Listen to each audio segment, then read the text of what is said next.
তেজগাঁও কবরস্থান খুবই সুন্দর,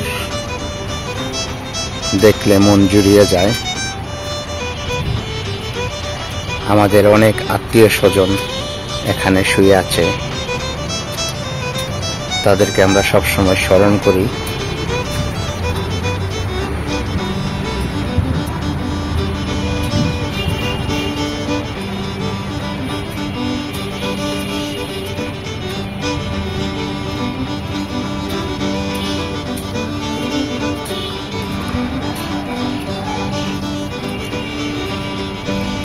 দেখতে পাচ্ছেন হালকা হালকা বৃষ্টি হচ্ছে এবং সুন্দর, কত সুন্দর দেখা যাচ্ছে ফুলগুলো, অনেক সুন্দর লাগছে ফুলগুলো।